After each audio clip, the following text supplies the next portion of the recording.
ଏସବୁର ଜ୍ୟେଷ୍ଠାଧିକାର ବିକ୍ରୟ।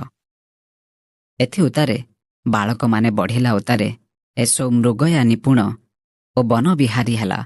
ପୁଣି ଯାକୁବ ମୃଦୁ ମନୁଷ୍ୟ ଓ ତମ୍ବୁବାସୀ ହେଲା। ଇସାକ ମୃଗୟା ମାଂସ ଅତି ସୁସ୍ୱାଦୁ ବୋଧ କରିବାରୁ ଏସବୁକୁ ଭଲ ପାଇଲେ। ମାତ୍ର ରିବିକା ଯାକୁବକୁ ଭଲ ପାଇଲା।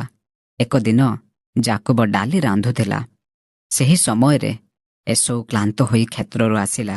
ତହୁଁ ସେ ଯାକୁବକୁ କହିଲା, ମୁଁ କ୍ଳାନ୍ତ ହୋଇଅଛି, ବିନୟ କରେ ସେହି ରଙ୍ଗା ଡାଲି ଦେଇ ଭୋଜନ କରାଅ। ଏହି ନିମନ୍ତେ ତାହାର ନାମ ଇଦମ୍ ଖ୍ୟାତ ହେଲା।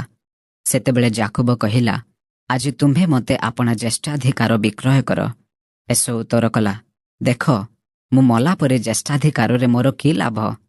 ଯାକୁବ କହିଲା, ତୁମ୍ଭେ ଆଜି ମୋ ନିକଟରେ ଶପଥ କର। ତହିଁରେ ସେ ତାହା ନିକଟରେ ଶପଥ କଲା। ଏହି ରୂପେ ସେ ଆପଣା ଜ୍ୟେଷ୍ଠାଧିକାର ଯାକୁବକୁ ବିକ୍ରୟ କରିଦେଲା। ତହୁଁ ଯାକୁବ ଏସବୁକୁ ରୁଟି ଓ ରନ୍ଧା ମସୁର ଡାଲି ଦିଅନ୍ତେ ସେ ଭୋଜନ ପାନ କରି ଉଠିଗଲା। ଏହି ରୂପେ ଏସବୁ ଆପଣା ଜ୍ୟେଷ୍ଠାଧିକାର ତୁଚ୍ଛ ଜ୍ଞାନ କଲା।